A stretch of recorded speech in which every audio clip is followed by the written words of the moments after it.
Hi everyone, कैसे हैं आप सभी लोग। स्वागत है आप सभी का एक बार फिर से हमारे यूट्यूब चैनल पर। तो जब तक माँ और बेटी दोनों सोई हुई हैं तो तब तक मैं सोचता हूँ आप लोगों के लिए ब्लॉग तैयार कर लूँ, क्योंकि पिछले कल भी ब्लॉग नहीं आया था और आप लोग बेहद इंतज़ार करते हो हमारे ब्लॉग्स का। तो सॉरी फील करता हूँ सबसे पहले, और आज के ब्लॉग को मैं जल्द से जल्द अपलोड करने की कोशिश करूँगा। आज का दिन भी रहा बेहद बिजी। सबसे पहले मुझे जाना पड़ा राशन के डिपो में और वहाँ से मैंने राशन लिया, और राशन लाने के बाद मुझे एक और काम था लोक मित्र केंद्र में बेहद ज़रूरी। तो उसके बाद मैं चला गया था भराड़ी में लोक मित्र केंद्र खुला हुआ है नया। यहाँ पर उतनी ज़्यादा भीड़ नहीं रहती, इसलिए मेरा काम जल्दी जल्दी में निपट गया।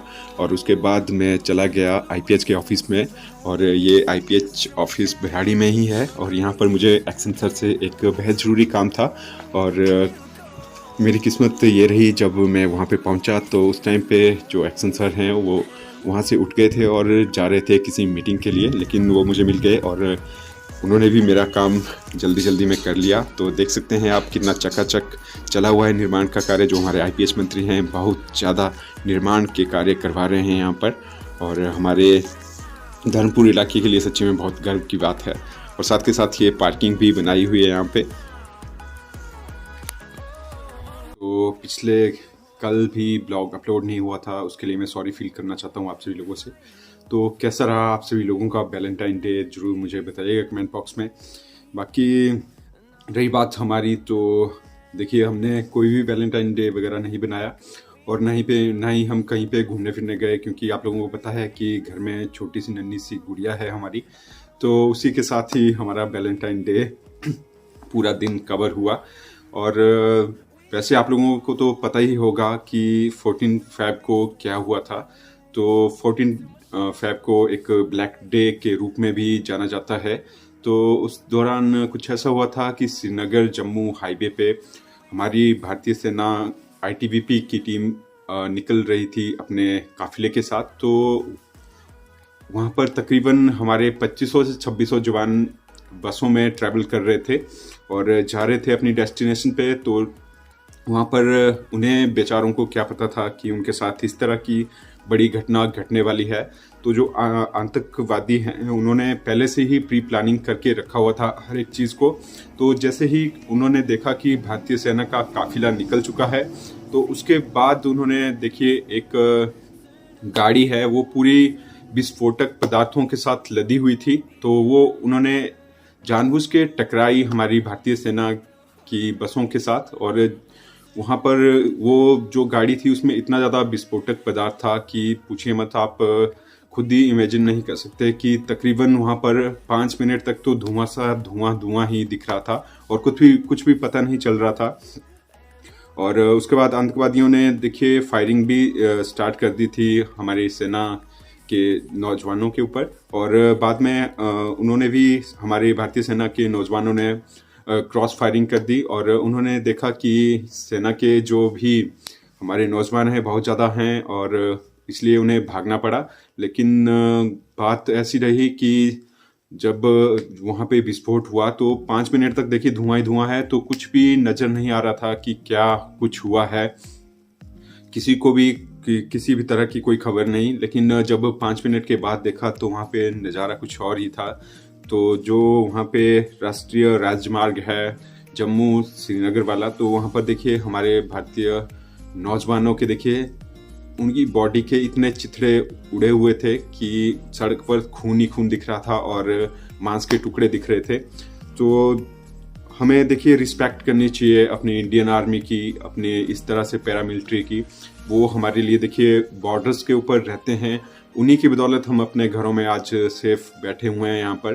तो उसके बाद सर्जिकल स्ट्राइक भी हुई मोदी सरकार के अंडर और बदला भी लिया गया। लेकिन आप इमेजिन कीजिए जिन परिवारों ने अपने बेटों को खोया है वो कैसे उनकी पूर्ति कर सकेंगे और किस तरह से अपने जीवन को आगे गुजारा करेंगे। तो बहुत बड़ी बात होती है अगर सोचने की बात की जाए तो कुछ इस तरह से है। मुझे भी सच्ची में बहुत ज़्यादा दुख होता है जब हमारे भारतीय सेना के नौजवान कोई भी वीरगति को प्राप्त होते हैं।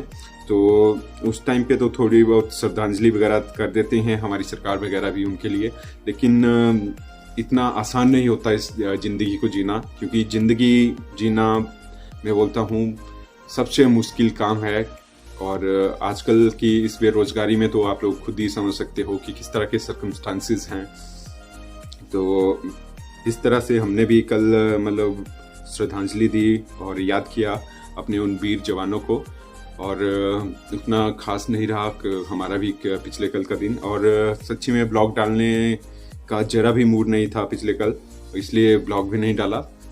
बाकी आप लोगों का हमें सपोर्ट रहता ही है।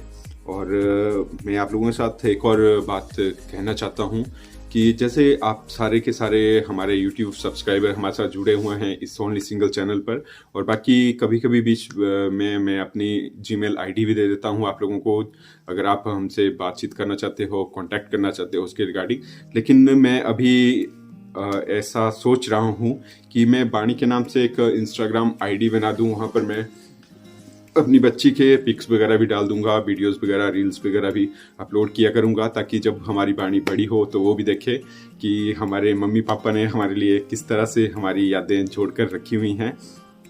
तो मैं उसका लिंक भी आप लोगों को दूंगा, तो आप जो भी हमारे YouTube फैमिली मेंबर्स हैं हमारे साथ कनेक्ट होना चाहते हैं तो प्लीज़ उसको फॉलो ज़रूर कीजिएगा और उसमें भी सपोर्ट कीजिएगा, सारे के सारे हमारे साथ जुड़िएगा। क्योंकि आजकल मैं देख रहा हूँ और मुझे भी बहुत ज़्यादा डर लगा रहता है, क्योंकि जिस तरह से हैकर्स आजकल YouTube चैनल्स को हैक कर रहे हैं, तो वो डर लगना तो सच्ची में है ही ज़रूरी, क्योंकि हमारा इकलौता चैनल है और हमारी YouTube फैमिली में भी कम से कम 23,000 सब्सक्राइबर होने वाले हैं। तो कुछ ना कुछ बैकअप ज़रूर होना चाहिए, अगर खुदा न खालसा कभी हमारे साथ कुछ गलत हो जाए तो मैं अपनी प्यारी YouTube फैमिली को खोना नहीं चाहता हूँ। क्योंकि हमारे जो सब्सक्राइबर हैं सच्ची में बहुत ज़्यादा लॉयल हैं और इतने ज़्यादा पॉजिटिव सोच वाले हैं, मैंने देखा। क्योंकि और YouTube क्रिएटर के ब्लॉग्स में भी मैं देखता हूँ तो वहाँ पर इतने ज़्यादा गंदे से गंदे कमेंट आए होते हैं कि पूछिए मत।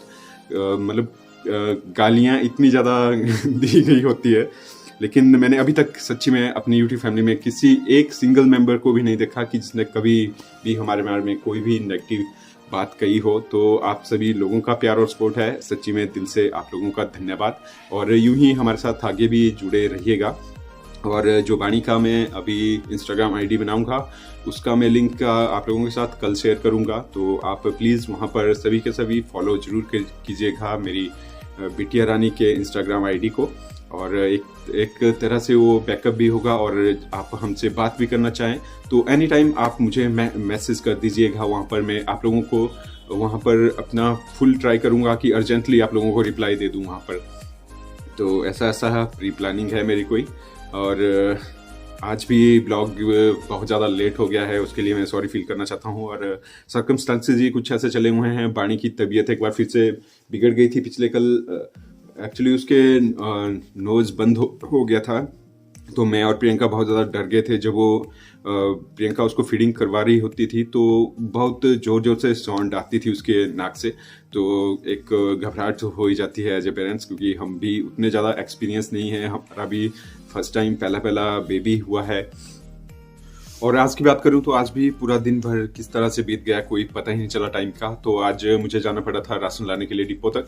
हमारे यहाँ पर ऐसा है कि गांव में डिपो है, वहाँ पर भीड़ बहुत ज़्यादा लगी रहती है, तो मेरे तकरीबन वहाँ पर 3 घंटे सवेरे अर्ली इन द मॉर्निंग में ही वेस्ट हो गए। तो सवेरे मैं निकल गया था तकरीबन 9 बजे के करीब, लेकिन 12 बजे वहाँ से मैं फ्री हुआ राशन वगैरह लेकर, और उसके बाद राशन को यहाँ घर में छोड़ा। और उसके बाद मुझे एक और इम्पॉर्टेंट काम था, लोक मित्र केंद्र में मुझे जाना पड़ा, तो मैं गया वो था भराड़ी में। और आप लोगों के साथ कुछ मोमेंट भी शेयर करूँगा। उसके लोक मित्र केंद्र में अपना काम पूरा कंप्लीट करने के बाद साथ के साथ मैं गया हुआ था जहाँ पर मेरी सिस्टर बेबी पहले जब उसकी प्रमोशन हुई थी और वो SDO के पद पर वहाँ पे उसकी नियुक्ति हुई थी, तो उस ऑफिस में भी मैं गया हुआ था। वहाँ पर भी मुझे काम था एक, तो वो काम भी मेरा पूरा कंप्लीट हो गया वहाँ पर। तो मैं शेयर करूँगा उन मोमेंट्स को और आप लोगों को भी दिखाऊँगा कि बेबी का ऑफिस कैसा था और किस तरह से मतलब वो अपने पदों के ऊपर मतलब अपनी जॉब को काफ़ी बेहतर ढंग से निभा रही है। तो एक बहुत बड़ी खुशी होती है। मेरी सिस्टर वंदना को भी आप लोग जानते हो, वो भी एक सोशल मीडिया प्लेटफॉर्म के ऊपर है और काफ़ी अच्छा काम कर रही है, और उसने अपने घर का काम भी चलाया हुआ है। तो दोनों बहनों की इस तरह से मतलब सफलता को देखकर बहुत ज़्यादा गर्व होता है एज ए भाई मुझे। और तभी तो मैं कहता हूँ कि भगवान बेटियों को गिन गिन चुन कर ही मतलब उन घरों में भेजता है जहाँ पर बेटियों की परवरिश अच्छे से हो सके और बेटियों का मान सम्मान एक बेटे से बढ़कर हो। तो ऐसा कोई भी क्षेत्र नहीं है जहाँ पर बेटियां बेटों से बढ़कर नहीं है। हालांकि मैं यही बोल सकता हूँ अभी कि बेटियां बेटों से बढ़कर ही आगे हर एक क्षेत्र में अपना नाम रोशन कर रही है और आगे बढ़ रही है, और साथ भी बेटियां ही देती है माँ बाप का हमेशा। तो मुझे भी बहुत प्राउड फील है और भगवान का काफ़ी ज़्यादा थैंक्स मैं करना चाहता हूँ कि हमारा फर्स्ट बेबी जो आया है यहाँ पर वो एक बेबी गर्ल है, और बाणी सच्ची में बहुत ज़्यादा अच्छी है और इसकी परवरिश भी हम बहुत अच्छे तरीके से करेंगे। और लाइफ में जिस पोजीशन पर हमारी बाणी के ड्रीम होंगे जाने के, हम पूरी कोशिश करेंगे कि हम उसको पूरा करने में उसकी पूरी कोशिश करें। बाकी आप लोगों को तो बताया था मैंने, एक सुकन्या योजना चलाई हुई है और उसमें मैक्सिमम पर ईयरली आप डिपॉजिट कर सकते हैं 1.5 लाख रुपए।